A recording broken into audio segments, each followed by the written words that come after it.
Samsung OLED TV, not just OLED, but QD-OLED. Interesting. Let's talk about it.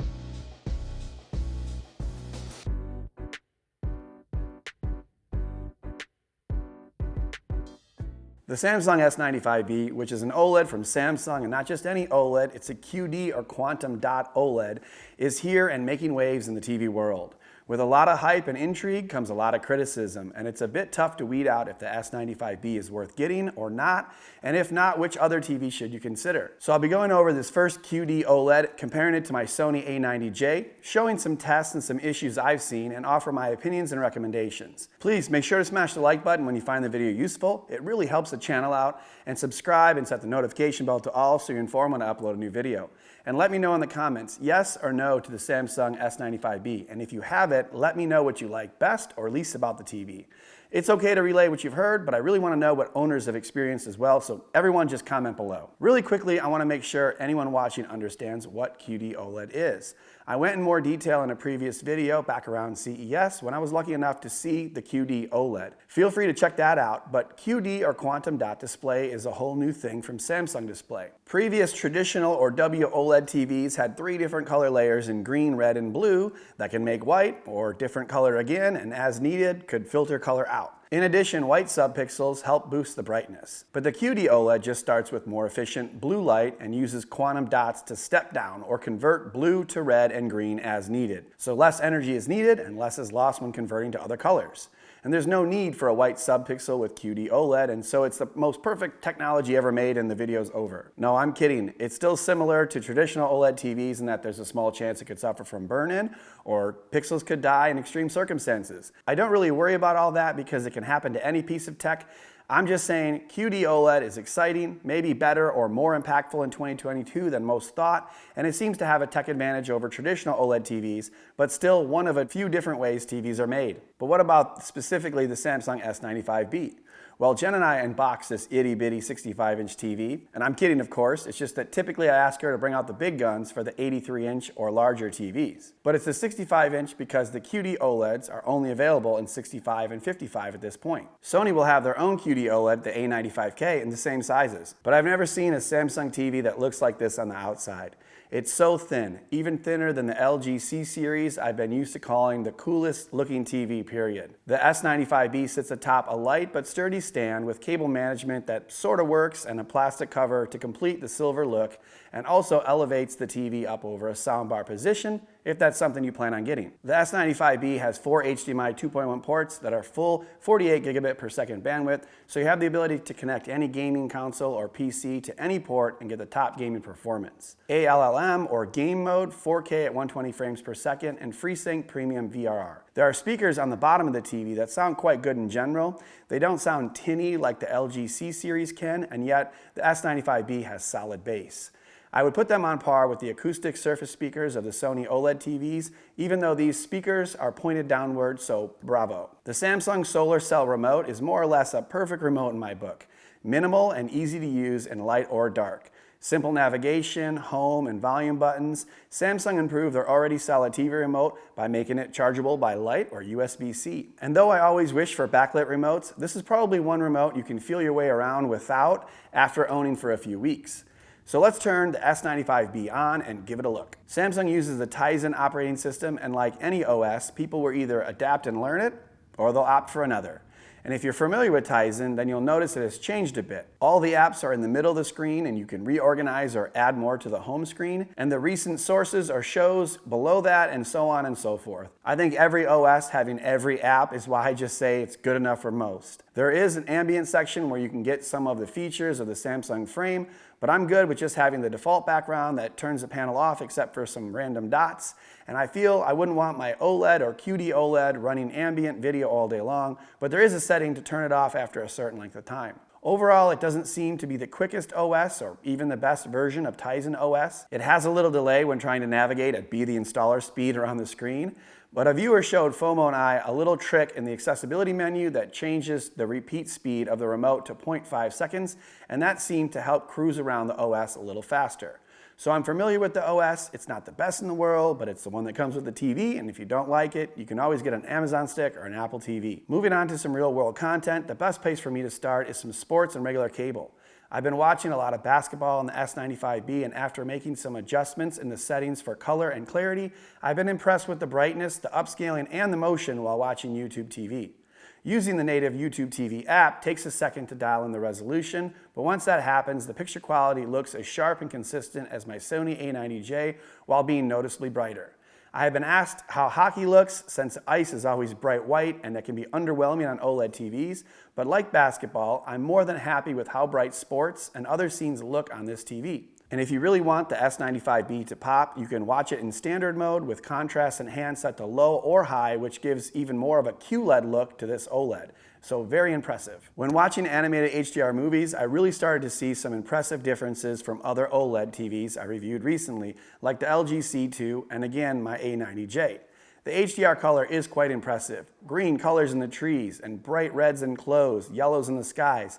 It seems more than you get exposed to with WOLED TVs, which would make sense. There's been some debate if the S95B is offering too much color. Is it the new type of panel that's too good to be true, or is Samsung just pushing slightly more than accurate colors? What I would say is that most of us don't have a reference monitor to compare it to, but I do know that I really enjoy the TV. I will note that I had a little harder time than usual pinpointing where I should have the motion interpolation settings at on the S95B. I'm not sure if it's because it's both a QD-OLED with a fast response time and a Samsung, but the normal lower settings on the blur and judder reduction weren't sufficient to limit the choppiness in the panning scenes, so I had to raise them up a bit more. Some people minimize or stop interpolation and some people max it out, so that's on you, but this is a little bit more soap opera-like than I'm used to. When I was watching darker movies like Dune, I was very impressed with the level of detail on the S95B. Even in a dark room, I was losing some detail on my A90J, but the S95B seems to retain more detail with higher luminance or just better color. Bright fire is seen more easily at the same time as movement in the shadows.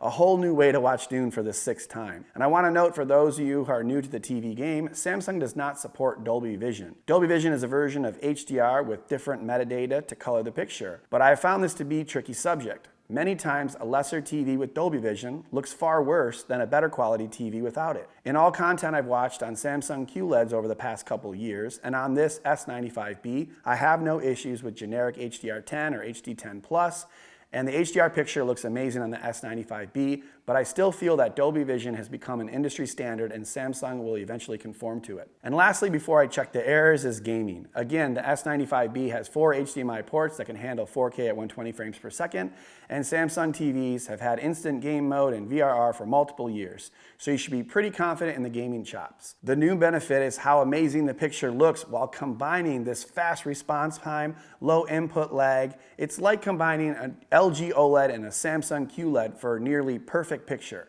The Samsung also has a really impressive game menu that helps display the specs and offers adjustments as needed. 4 out of 4 kids in the house when filming immediately said the Samsung S95B was more eye-catching than the Sony A90J, so it must be true. In all seriousness, let's look at both for a second. Besides the brighter picture on the S95B and everything displayed, what other parameters could we compare to give hope to the Sony A90J owners of the world? Let's talk about the screen. The Sony A90J has both the acoustic surface speakers and the heatsink to keep the screen from getting too hot. So the sound and the picture are great. But the Samsung is clearly brighter, so it must be due to the more efficient QD panel, and the sound is as close to the A90J as it can get, and at times sounds better with deeper bass. You could also speak to the processing power of the TVs. The Neural Quantum Processor 4K of Samsung seems to be offering great picture with good upscaling. But the OS and general maneuvering around the screen is not as fast as an XR processor of the Sony OLED. So I'm not sure what to make of that besides hoping that the Tizen OS gets faster over time with firmware updates that will likely occur. And if you're leaning toward a Sony before you got here and the A90J doesn't look like a better buy any longer, remember Sony has their version of the QD-OLED coming out this summer as well. So you can get that added heatsink, the Surface speakers, and the XR processor in the A95K, so don't sweat it. But it'll be $1,000 more right off the bat for a 65-inch. But before I get to that buying advice, let me remark on some of the issues people are having and concerns about the TV. As I said, the remarks about the inaccuracy of the TV doesn't really concern me.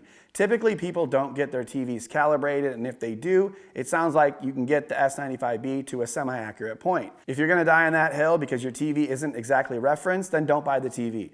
I'm not here to argue that point. I just feel like there are 50 reasons to buy a TV or not, and that could be one. Something that has been a thorn in Samsung's sides for a few years, but not on this TV, is the dirty screen effect or screen uniformity. OLEDs and QLEDs alike have had some issue with the quality control, and it seems I'm not the only one who has a very clean and uniform QD-OLED panel from Samsung. And that's a really good thing because no one wants to see random issues appear as dirt on a bright screen when watching sports, movies, or gaming. But the screen isn't perfect, and in watching some videos to see what other people had issues with, I noticed my friend Keep It Classy Tech had some problems cleaning the screen. And Samsung has had a particular film on QLEDs of the past, making it really hard to clean and smears remain. And while it's not quite as bad as those, there seems to be a bit of that material on the front of the screen as opposed to just pure glass like WOLEDs.